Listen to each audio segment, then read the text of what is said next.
Welcome back to Power Perspective with me, Onkgopoze JJ Tabane. With you until midnight.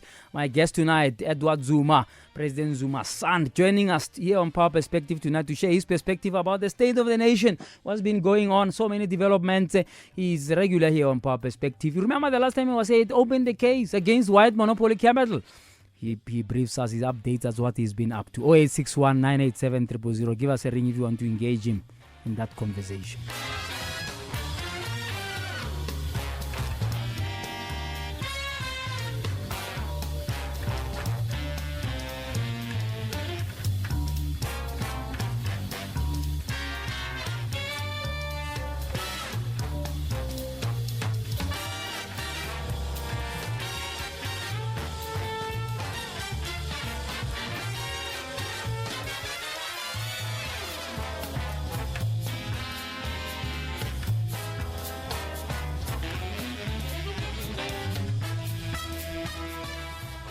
You can tweet us at JJ Tabane at Power987 if you want to engage in that conversation. Mr. Zuma, good evening again. Good evening, JJ. Thank you so much once again for joining us. Let's just get straight into it. You've listened to a little bit of what Pathan is saying. There seems to be constantly, right, fights at the higher echelons of the police. You saw the spat between General Clemeza as well as the Minister Mbalula. You've got another fellow, this fellow who is in crime intelligence, who's been on suspension for 4 years. You got the IP head, fighting with Pathan. What is your assessment about what is going on there as a citizen observing these things every day? Yeah, JJ, as a citizen observing all these things, would you really say we are on the correct path when we have institutions of national importance, up against each other, you would obviously have a problem, That's one. Two, why do we have to have individuals wanting to show us their muscles in as far as how far they can go in terms of dealing with each other, in terms of you know what I mean, JJ. But, and then the role of OSullivan, it came up a lot in Parliament. Are you nervous about OSullivan, issuing all of these threats for all kinds of dossiers? OSullivan. I think I'm one person who's never been very privy to what OSullivan has been saying to whomsoever he's been talking to. However, my question remains is, who is OSullivan? What does he do for the country? What good does it do for us? And if so, why do we then keep him? Because personally, I believe OSullivan is the mastermind behind the downfall of the Republic of South Africa in its constitutional security. You understand what I'm saying? You think so? You remember the last time he actually exposed corruption? I don't think so, my brother. I know, I can see so. Are you accusing him of consorting with foreign forces? Accusing who? OSullivan, are you accusing him of collaborating with foreign sources? Well, if you say I'm accusing him of consolidating with foreign forces, I will be wrong. Okay. He is a foreign force himself. Oh, I see. You don't think what he's raising must be dealt with on his merit? So if he says Pathan is corrupt, he did X, he did Y. What barometer do you then use to measure, to engage whatever OSullivan says, as compared to what a particular Mashala who is in the force that is saying? why do you then prefer to say what OSullivan is saying is better than what Madlala is saying? Why then do you then agree to that? What is your view about what the minister must do? Because it looks like the minister is also caught in the crossfire of what he found there. The minister must do one simple thing. This man must be arrested and deported back to his country, which is Ireland. This man doesn't belong to South Africa. He is here to create havoc and cause anarchy into our country. It's interesting you say that, because there's been calls, for example, that the Guptas must have their citizens revoked. Surely we're a global player, and people from all over the world can come and live here as long as they contribute positively. I agree with you, my brother. They must take the Guptas as well, together with OSullivan. They must take the Guptas together with OSullivan, because they're on the same band. Why then would you leave OSullivan? All right, let's move off OSullivan now. The last time you were with us you opened a case against white monopoly capital, specifically the Ruperts, and you were very, very clear that we need to look at state capture from all angles. Now, has there been any progress at all in that regard? Unfortunately, because of the influence that the Ruperts have within the ruling party, we cannot do anything. We cannot do nothing. As we open the case against the Ruperts, there were those senior leaders of the ANC who were jumping. The question that I asked myself, why are they jumping? Do they know something?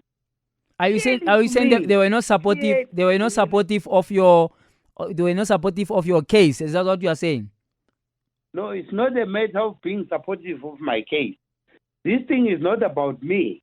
No, is it about a particular individual? This thing is about the movement. Who is it that we are really backing here? If you are saying you are going to be opening a case against this particular person, so be it. Can you open a case against this particular individual? We will do that. We'll support that. But then, when you change in the midst of the things, then we'll have a problem. Tell me, in terms of, because there's a lot of people who are quite worried about this whole state capture, and today or yesterday, the minister of or the former minister of minerals spilling more beans, saying that he was fired because he didn't comply with certain Gupta-linked interests that relate to Eskom, and he accuses Eskom chairperson and the CEO of forcing him to get rid of certain mining interests so that the Guptas can be in the forefront of buying those interests.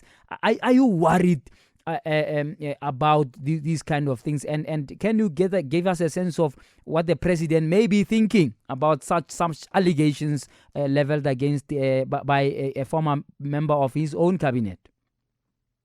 First and foremost, I don't discuss such issues with the president. Okay. Number two, I do not know as to who he wants to appoint, at what stage and what moment he wants to appoint them.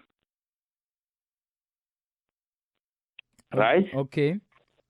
Now, I would have a problem if any individual would come to me and say, here is an issue.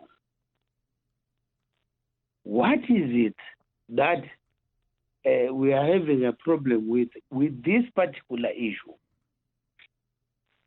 The issue with me as a person, I would say, arrest all of them. Because to me, they are all criminals. Who are you referring to? Everybody that is involved in that conspiracy. Of state capture. Exactly. But your father, the president, is fingered as a suspect number one in state capture. No, but my father being the president doesn't therefore necessarily mean he's immune to this and that. So you're saying he must also be charged? No. Can you listen to me? No. Does any other person refer to the other way? Yes.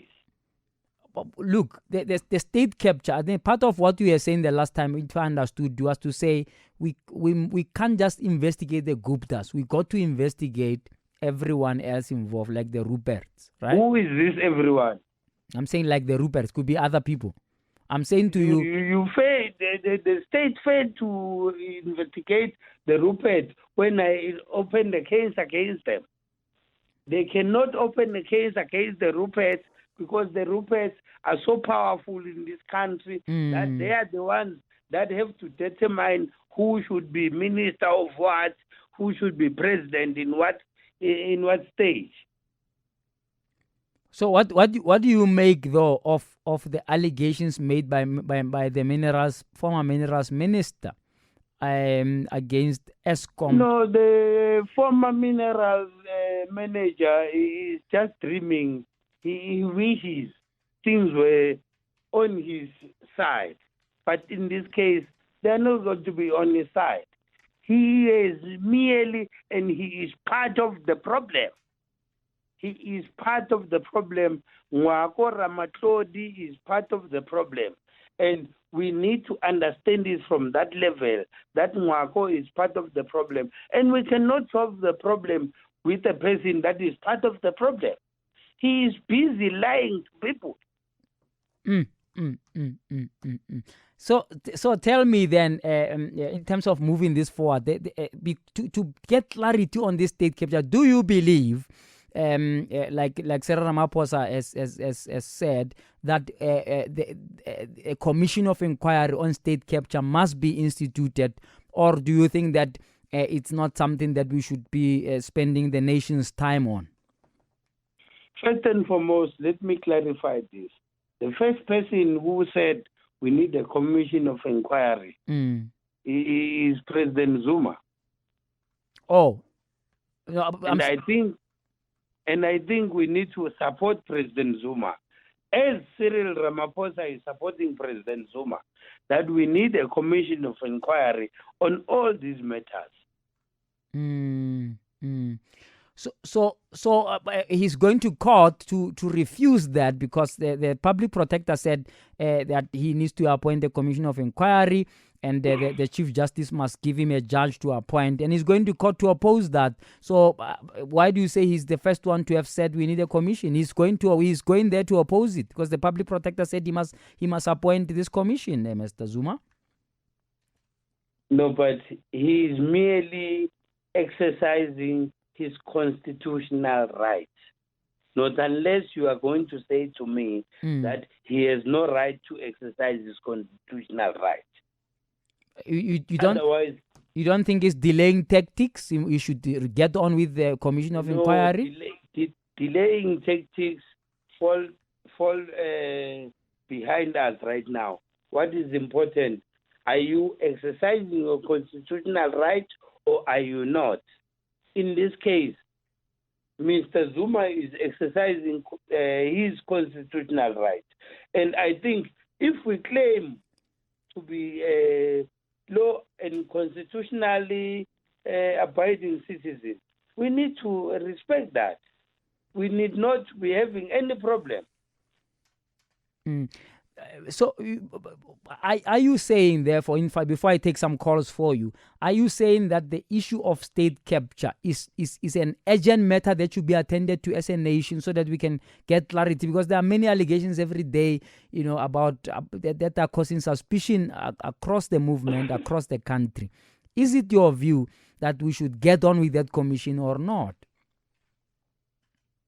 My personal view, I wish we could allow the president to institute a commission of inquiry into all these matters so that we get this thing to be clarified, because there are many misgivings, there are many misconceptions, people telling this and that.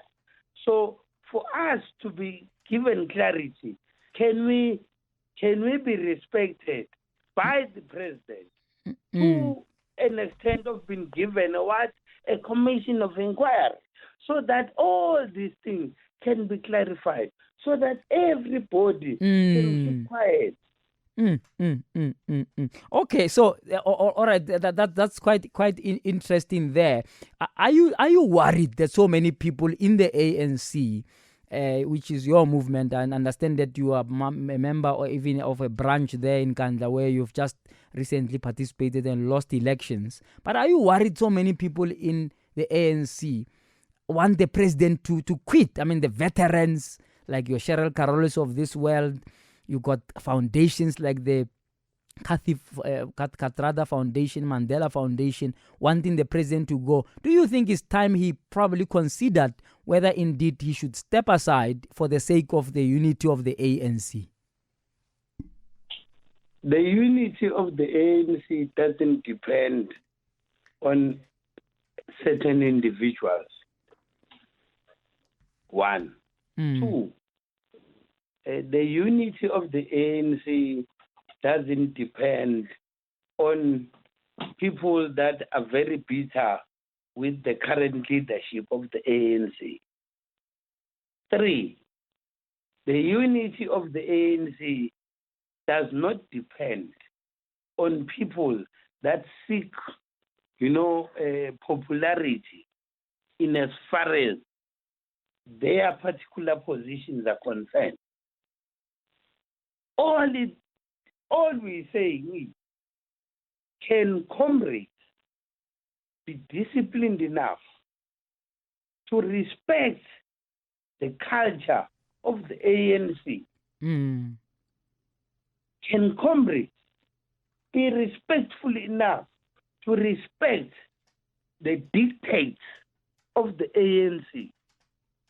We can never be told as to how we need to run this particular organization or this particular movement at an expense of us setting out our standpoint on a particular view. So you are saying that you do not see anything in the president has been now in charge of the ANC for almost a decade, and in that period we've had splits, at least two splits or splinters. So Cope left straight after he was elected, EFF, and now the unions themselves split. Aren't you worried that he's presided over the fracturing of the ANC? No, I wouldn't be worried. Rather, I would be saying he or she has presided over an ANC which has vigorously taught people as to how to be vocal in terms of engaging with issues within the ANC. So you don't think that there's anything that can be said about the fact that under his leadership ANC is not as united as he found it? In as much as you would want me to push me to say that, I will never agree to that. But all I can say is, he has pushed the ANC to be more engaging and more democratic more than it was before. Because people before could not speak the way they are speaking today. They could not express themselves the way they are expressing themselves today.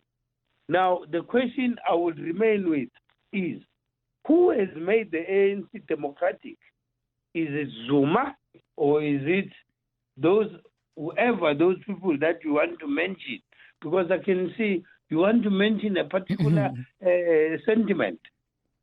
Yeah, I'm saying I'm surprised that you don't think there's anything, in a sense, wrong that he has done to fracture the ANC. Under his leadership, the ANC has even lost. There is something wrong that he has done. Which is what? There is something that is wrong. That is wrong that he has done. Yeah, I'm saying what? Give me an example of something wrong that he has done then. Oh, there's something that is wrong that he has done as a leader of the organization. Yes. He has not been able to tell us as members of the ANC, like we have been told before, and we are waiting to be told by him.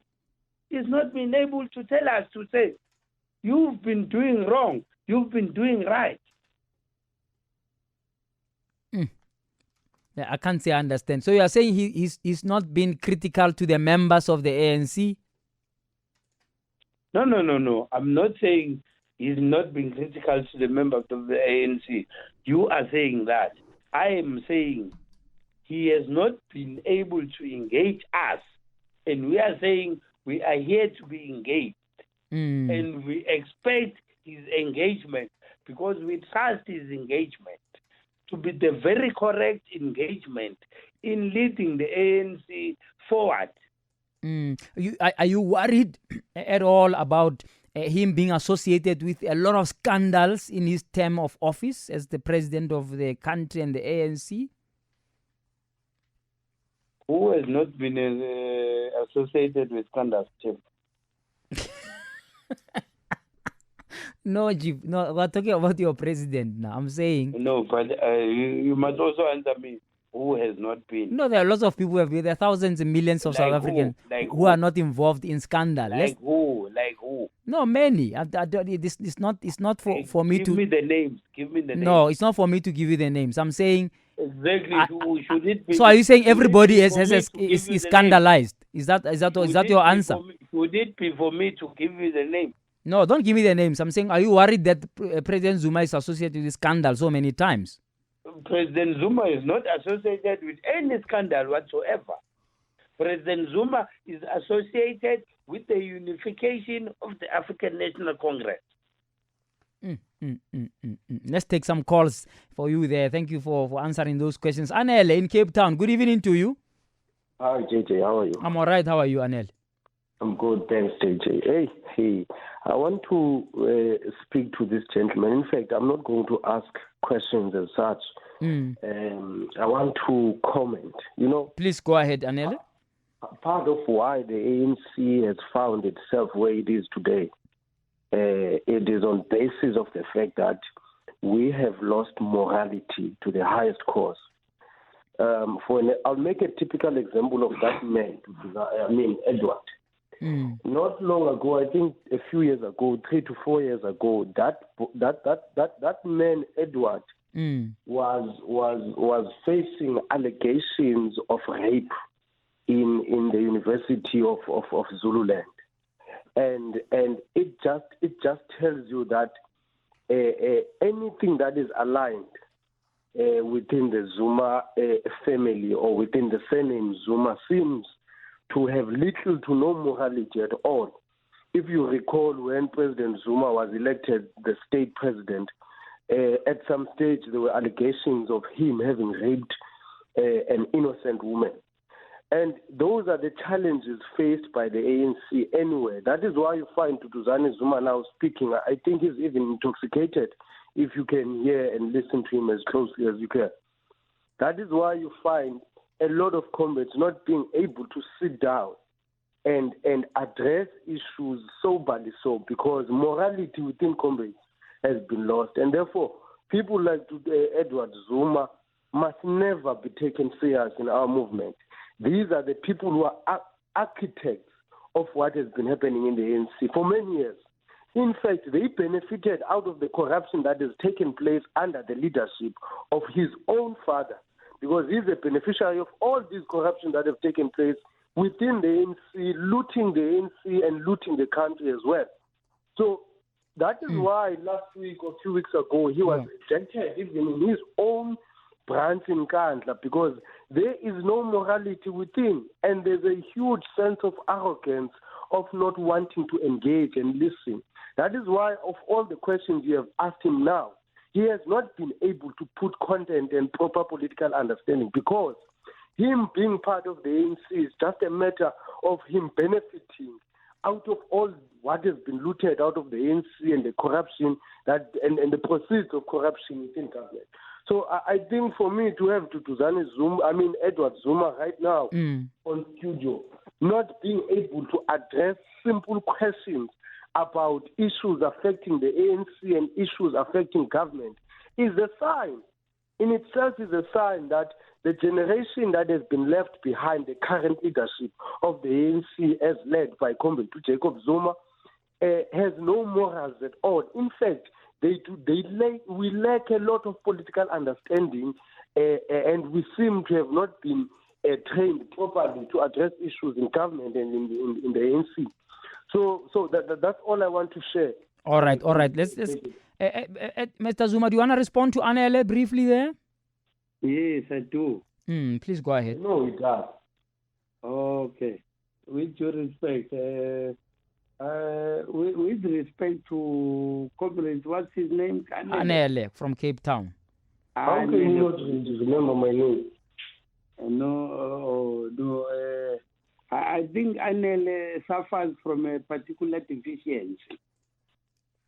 Hence,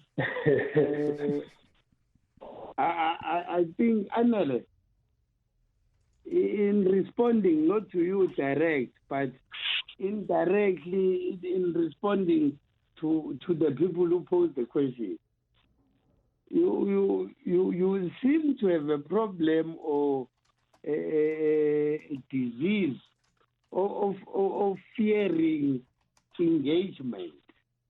And in this engagement, you reduce the engagement into a particular family. The fact that Edward Zuma so happens to be President Zuma's relative or son or nephew or whatever you might want to call it, to me, to us, it's material. The fact of the matter is, speak to the debate. What are you saying in what Edward Zuma is saying? You've not said anything. Okay, Anel, I'll give you a chance to respond. Let Mr. Zuma respond. Yes. You've not said anything. You have been busy lashing out as to there was a brand conference that did not accede to Edward Zuma's liking. The President Zuma was accused of rape, this and that. He seems to be talking of many things that he himself will forget if I were to ask him in the next few minutes. Because let me respond. Because Okay, Anele, do you want to come in there? Yes. You see, JJ, the Edward came out, I think, earlier this year, and he said he's going to defend his father in his capacity as his father's son. Not knowing exactly and understanding that his father is the president of this country. As such, people have a prerogative within themselves to critique the president. If I can recall, the ANC veteran comrade Matthew Sposa, he wrote an article about the... All right, I'll give you a chance just now, Zuma. Anele, round it off, please. Yeah, he wrote an article. Can you also allow me? Yes, I'll allow you, Edward. On radio. He went writing a contradicting article, insulting a stalwart, a veteran, a leader of the ANC. That is where I'm bringing my argument to say there are no morals. There are no morals in Edward Zuma. There are no morals within anything that is aligned with the Zuma family. As such, I will continue to say the person you have there, JJ, is not fit, especially today. He does not appear fit enough to respond with content on any issues that we are going to discuss here today. All right, let's leave it there. Anele, thank you so much there for talking to us. Mr. Zuma, last bite there for Anele before I let him go. you prevent Anele from further engaging, I would challenge you to allow him to further engage, because he is speaking fallacy. Okay. He himself knows that, and it is a pity that he is under this disease that you call. What is this disease that this man is talking about? Okay, can I be protected? Yeah, I'll give you Anele. I'll give you a last bite. Let Mr. Zuma speak. Under this disease that you call, you either do this or you do not get this. You know, so for him, I understand where he's coming from, and I'm not going to blame him. I understand where he's coming from, but the fact of the matter is, the truth remains is that we are not going to be misled. We are not going to be told the non-truth. We are not going to be told what is not correct by our so-called leadership. All I am saying as Edward Zuma is that if you want to crucify Jacob Zuma based on merit. Don't crucify Jacob Zuma based on something you heard in whatever location that I'm not going to mention. That let me close, JJ. PEC. Let me close up. Leaders of the PEC Yeah, in okay. Gauteng Just a little bit. have their likings on. All right. They have a problem, and they cannot engage with us in debate. What I'm saying is, the position is this. The position is this. If my position is not correct, it is the right of the comrade to engage me and not fight with me. Don't be personal, comrade. Cool down, calm, engage, go forward. All right. Anele, let me give Anele to say goodbye. Anele, your last bite, please. Yes, No, yes. I'm going to close up with that article, the Damascus moment. All right, Mr. Zuma, let me give Anele to go. I need to take other callers now. Anele, briefly, please. Now, I just want to close up. JC, I want to close up with that article, Damascus Moment by Matthew Sports. That article raised important issues. That was never personal on anyone.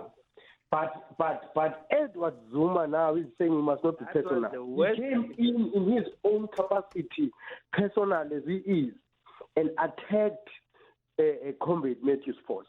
And I'm hoping that he's sober enough to remember what he wrote a few months ago. He came and attacked, and he was personal. Hence, I'm saying to you now, JJ, what we seem to have lost in the ANC, I'm speaking myself as a member of the ANC, what we seem to have lost is morality. And it has resulted in us not being able to sit down and engage and speak to each other. Instead, what we do, we exchange arrogance, like Edward is doing now on studio. All I'm saying, I hope Edward will be sober enough tomorrow morning and remember everything is going to say now on radio, because it will count against him, it will count again against his family, and anything that is aligned with the Zuma sending. All right, let's leave it there. Anele in Cape Town. We're going to take some more calls there for Mr. Edward Zuma. Mr. Paul OSullivan, good evening to you, Paul. Good evening, and good evening to all the listeners. Evening, Paul.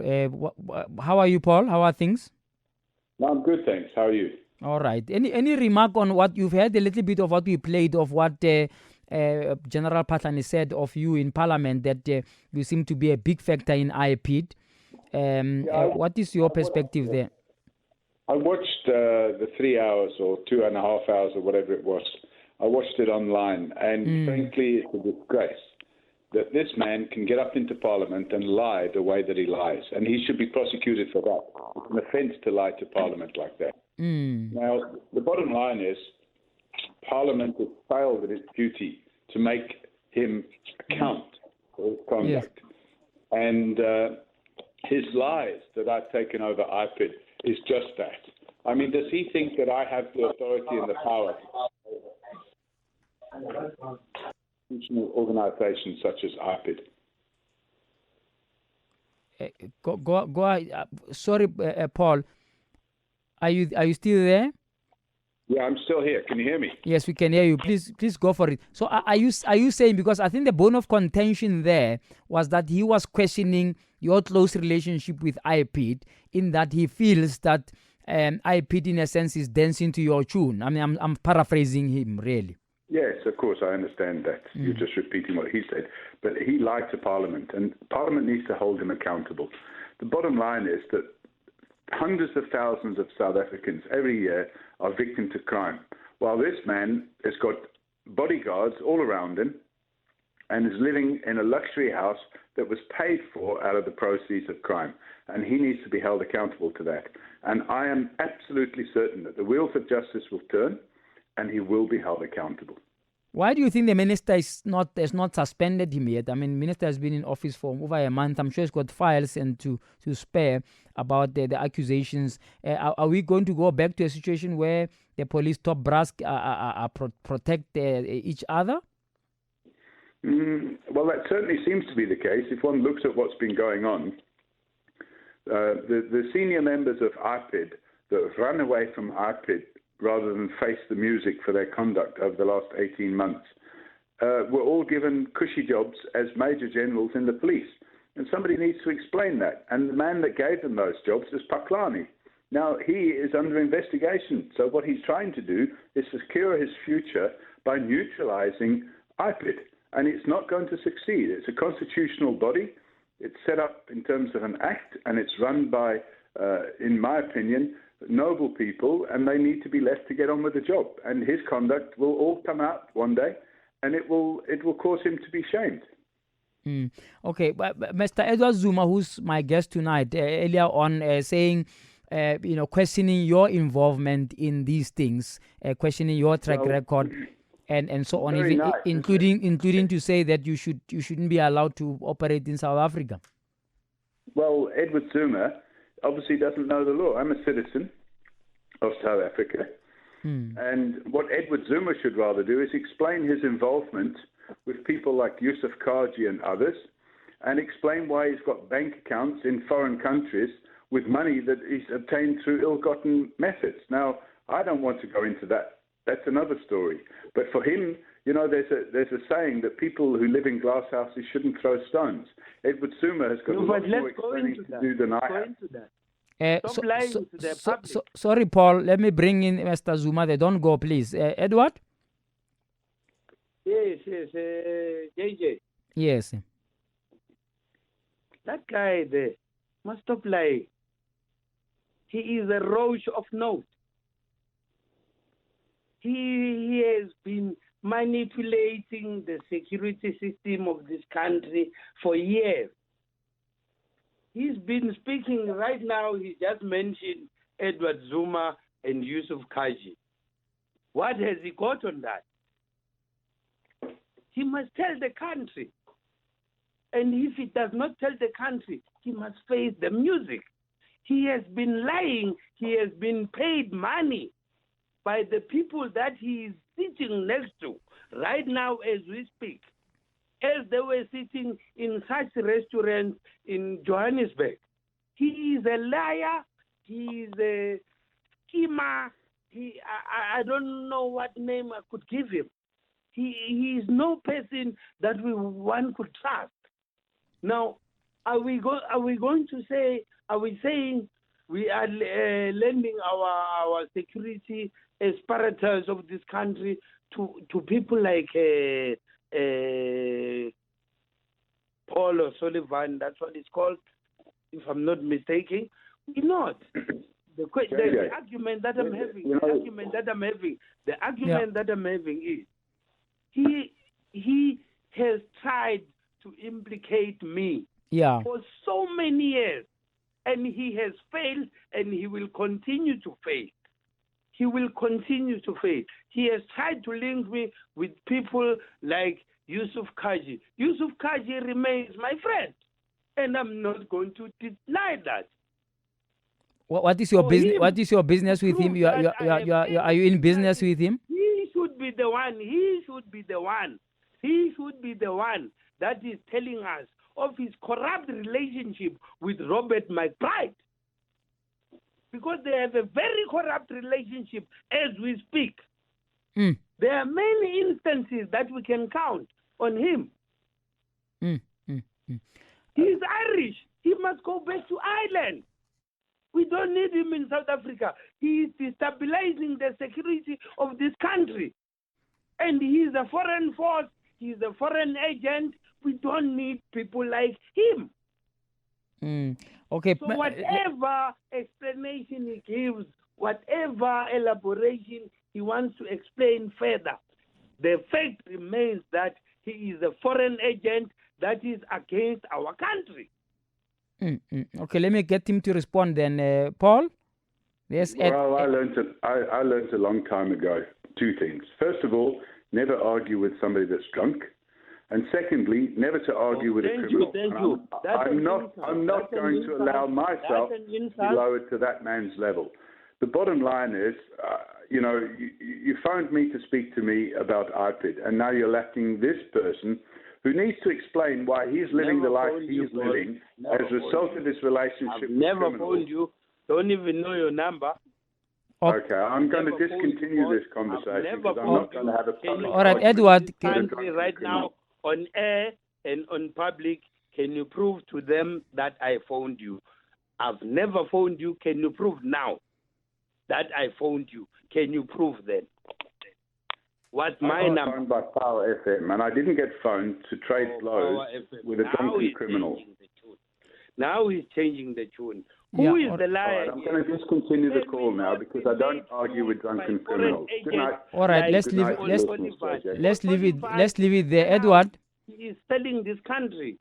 All right, Edward, let's leave it there. Let's take other calls. That was getting heated there. Mokoni in Pretoria, good evening. Good evening, JJ. How are you? I'm all right. How are you? Yes, man. We need a brothel that can even you are not closer to the person. At least it can dictate that there is something wrong here. There is a problem that your guest there is a very serious problem. Now he accused he opened a case against the white monopoly capital, which I want to ask him. Yeah. What is a white monopoly capital? And then the policing, they do what you call investigation if he doesn't know. If you open a case, there must be an investigation because of you are not proven guilty until the court prove you to say you are guilty. And then what was the charges there that is open? What is white monopoly capital according to Mr. President Sam? Yeah. All right. So you want him to elaborate on the case he opened? Yes. And then again, he was speaking about people showing muscles. His father is showing muscles by not respecting the constitution of this country. He violated the constitution of the country. And then he's showing muscles by not even doing all the things that were recommended. All right, let's get him to respond. So basically, you want to understand clarity of his case against white monopoly capital. Mr. Zuma? Hello? Hello, Mokoni wants to understand your case against white monopoly capital that you opened. No, it's simple. I'm opening a case against people like this so-called Mr. OSullivan, who is a roach and who does not deserve to be a South African. He is not a South African. He deserves to be kicked out. He does not deserve. So I'm opening a case against people like that who are here in the country towards to milk what black people are owning. But he is milking it on behalf of what? Of the white monopoly capital that is sitting there in London. DJ? Yes, Mokoni. Mr. Zuma, the relevant institution to deal with the issues of citizenship, are you part of those? Are you part of the institution? Am I part of the institution? Are you part of the institution that is mandated to deal with the citizenships of the citizenship in this country? No, I'm not part of the institution. I'm raising. Don't take us for granted, man. Don't take chances here. There is a Home Affairs that is responsible. I am raising for these those issues things. as an individual. Are you police? Are you a court of this country? Are you the one that? Are you the court? Are you Home Affairs? Are you police officer? It seems you want to prosecute. I'm an ordinary citizen of the country. Yeah, give the law the chance. Why can't you give the law the chance? Why can't you go to the public protector and go and say, no, there is allegation with the fact? Because of, if I can ask you, currently, you are saying Mr. Paul O'Sullivan is not a citizen. Do we have a proof? I do have a proof. Can you go to court to prove that Mr. Paul O'Sullivan is not a citizen of this country? Cannot be arrested for 48 hours because he's a foreign agent with 4 foreign agents in this country. He has to be reported to, or he has to be informed as to why he should be arrested within 48 hours. Don't you think that's a foreign agent? All right, let's. You don't have a foreign agent. Yeah, we're going to have. You don't have those powers. Then there's a problem with yourself. But the fact that you are the president's son doesn't give you the powers to detain no. Being the president's son is immaterial in all this matter. Being the president, but you are using those things that because of. All right, gentlemen. And your father is. Sorry, gentlemen. We're going to have to leave it there. The son remains a citizen of the country. No, but you don't have those powers to say you are not Home Affairs. As much as I do not have those powers. Yeah, but you are not even court of. All right, gentlemen. We're going to have to leave it there. Oh, I'm sorry. Mugoni. I have the right to aim. Yeah, wait for the law to take its own course. Mugoni, let's leave it there. All right, I'm going to have to drop you, Mugoni. Thank you, Mugoni. As much as it is hurting you right now. Mr. Zuma, the truth is hurting you right now. It's all right. Let's take another caller now. Lebu. How's Lebu? Good evening. Good evening, Abu JJ. How are you? Fine. How are you? All right. Thank you. Abu JJ, you know, I'm very puzzled, man, about this whole issue around Paul O'Sullivan. Okay, and I've been on your line on a couple of occasions around Paul O'Sullivan. I've been on the line, I think, with Ntleko, if I'm not mistaken. And what puzzles me is there's a lot of accusations around the guy. Okay. A whole lot of accusations. And what puzzles me is Paul O'Sullivan is a private investigator, if I'm not mistaken. Yes, he's a forensic investigator. And he investigates all of these high-profile people. My take is, I might be very naive and I might be very, very ignorant, but my take is if they had anything on this guy, given the profile of cases that he handles, okay, he'd generally be in jail now, or he'd be killed or something by our government. They've got nothing on him. And Paul O'Sullivan is delivering a service to this country that we as black people are scared to deliver. We probably don't even have the resources to deliver. He's done a lot for this country. He's exposed a lot of corruption. He's exposed a lot of wrongdoing. He's exposed a lot of stories. Zuma, this Zuma boy is now accusing O'Sullivan of milking the country. What is his father doing? What is this boy's claim to fame? Where does he get the money from? What does he do for a living? He calls Paul O'Sullivan a foreign agent who is milking the country dry. What is his father doing? The father is doing the very same thing that he's accusing Paul O'Sullivan of doing. Who's Edward Zuma? You guys, for some reason, you guys also give him a platform. Who is he? Who's Edward Zuma? All right, let's leave it there, Oslebo. What value is he adding to this country? Mr. Zuma? I'm listening. You can engage with Oslebo. Yes, me Oslebo. Hello, Papa. How are you, Oslebo? I'm very well. How are you? Okay, Oslebo. Oslebo. Hey. This is like this. Yes, we are not going to realize as to who our enemies are until we sit with them. I'm meaning this about what I'm saying. They will. You see, I've been avoiding everyone. This is on social media. This is everywhere. Everyone is now saying you are very, very intoxicated.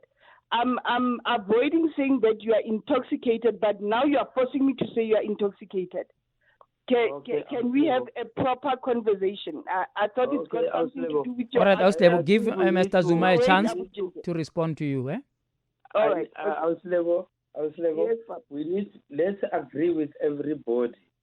It's their view, and they have every right. I don't share their view. I think you are very sober, but can we have a sober conversation? Yeah, Auslebo, they have every right to have that particular view. Answer my questions. Yeah, Let's forget about other people's views. Obviously, a question needs to premise itself from somewhere. Yes. Hence, I'm saying, if this is what they are saying, it is fine. It is correct. I said let's move away from what people are saying.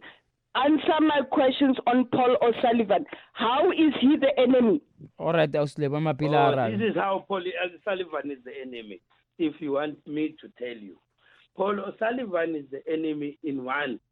Number one, Paul O'Sullivan is not South African. He's Irish. Number two, he has got dual citizenship.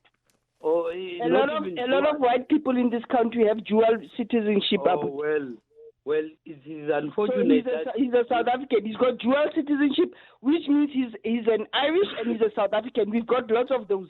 I live with someone like that in my house. All right, Auslebo, unfortunately, I've run out of time. I've got to ask Mr. Zuma to give a last response, and I'll let you go. Mr. Zuma, last response? It is unfortunate that we allow white people to have dual citizenship when we do not allow our fellow. They are dealing with wrong. Lebo, wait. And your father is doing a lot of things wrong, Mr. Zuma. Okay, that's all the time I've got for this now. AJ? Yes, Mr. Zuma. Protected? We are protected. Please give me your last response to Lebo. We allow whites to have dual citizenship, and we do not question. But when a black person has dual citizenship, we begin to question and ask who the hell this person is. Then that's where the problem begins. All right, the issue is at hand. Yeah. The issue is at hand. Why then them? Why not us? All right, I got to leave it there. I got to take that. The question, and in closing, let me just. They will be fooled by Paul O'Sullivan. But Paul O'Sullivan is an agent of the CIA. He's an agent of the MI5. He is not South African. He does not have any interest about South Africans. Let me take the last caller for you. He's got his family safe in Europe. All right, let's leave it there. In South Africa. Let's leave it there, Mr. Zuma, for your contribution. Thank you so much for talking to us tonight. We appreciate your time. Thank you, JJ. All right, thank you so much. Mr. Edward Zuma, the president's son. Ooh, okay, we didn't bargain for that, Power 98.7 Podcasts.